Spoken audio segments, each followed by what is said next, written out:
60. A few scientists, shall I make them Israeli? Yeah. With your permission? A few Israeli scientists asked for an appointment with God, and they got it, of course. So they went there, and they told him, "Hey old man, you done really well with creation, but now everything that you can do, we can also do, so it's time you retire." God said, "Oh, is that so? What is it that you can do? Here, just have a look, we'll give you a demo."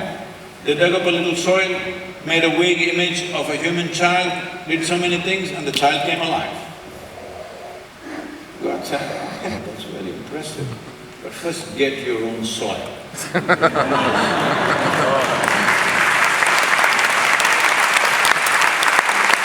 There is no substitute for soil. There is simply no substitute for soil. So what is the policy?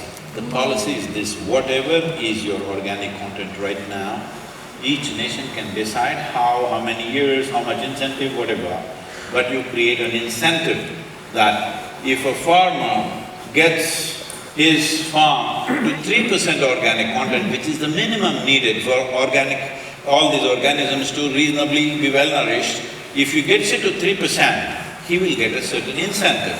If the incentive is attractive enough, then most farmers will anyway go for it. Once the farmer goes for this, the business and industry must get into the act and get in the carbon credits in the world. Right now the carbon credit system is so complex, most farmers are not able to figure it out. It is just that if you test 10 random points in your field and show 3% organic content, they must be eligible for carbon credit. This is the second level of incentive for him. The third level of incentive is, let's say you produce an apple in your farm.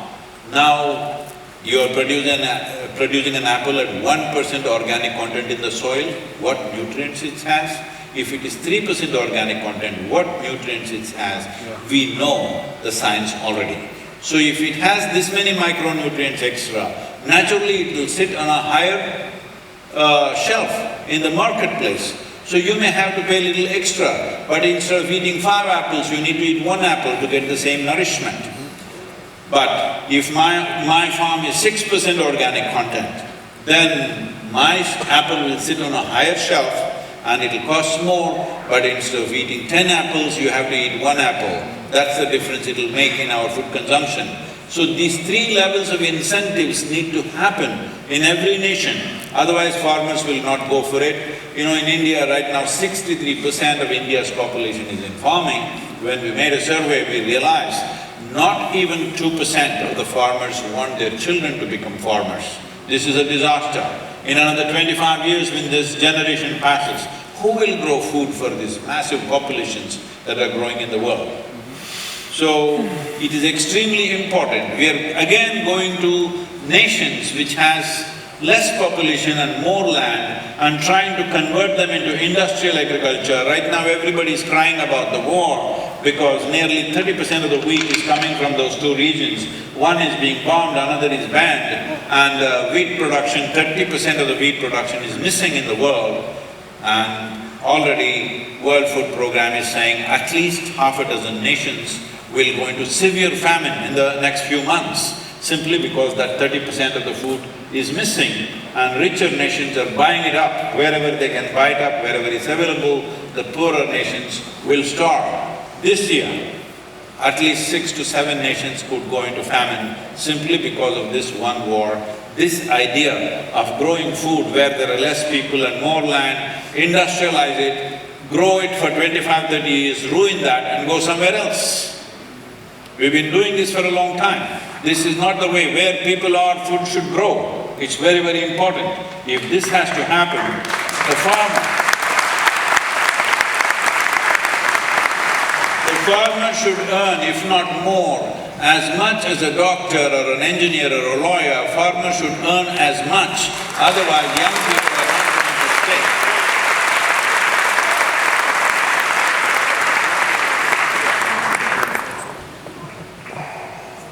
I know, it's late for you.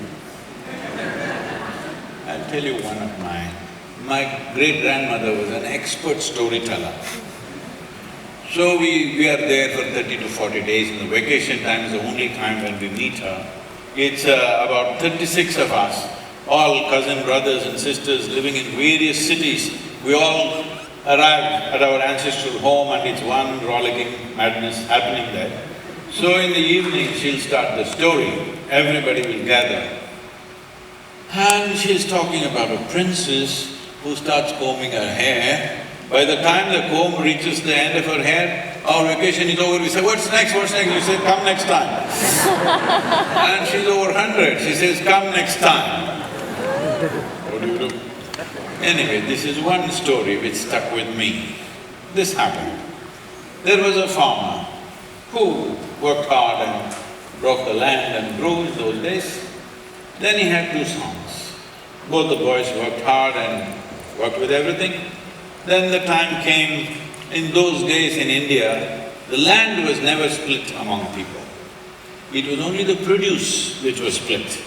So when the father came to his deathbed, he told the two boys that both of you, no matter what happens, must take 50% of the produce each. Never there should be a dispute about this.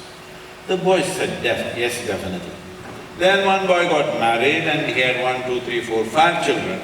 And the other boy never got married, so he had no children, he was alone. But both were getting 50% of the produce. So one day one worm entered one of the boys' minds. You know, worms sometimes turn your head. Do funny things. They should be in the earth, but unfortunately they're in people's heads. So a worm entered, and this guy who had 5 children and a wife thought, I have a wife and 5 boys, and they will grow up and break more land for me, and I will always be well, but my brother has nobody. In his old age, what will he do? So he must get little more than me. So in the night, secretly, from his store, grain store, he takes a sack of grain every night and walks quietly in the darkness and puts it in his brother's granage. After some time, the same worm entered the other brother's head also, and he started thinking, I'm just alone, what do I do with all these earnings? My brother has 5 children and a wife to take care of, he should have more, but he's so proud he won't take it. So in the night, he started taking a sack of grain every night and putting it in his brother's granage. This exchange, reverse osmosis, was happening for many years.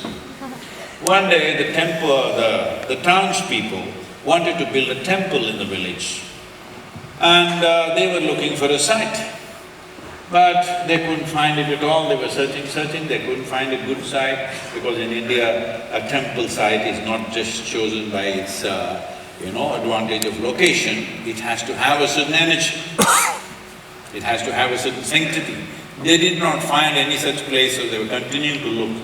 But it so happened, by then both these brothers have grown old, and one night they were carrying these sacks and came and they saw each other.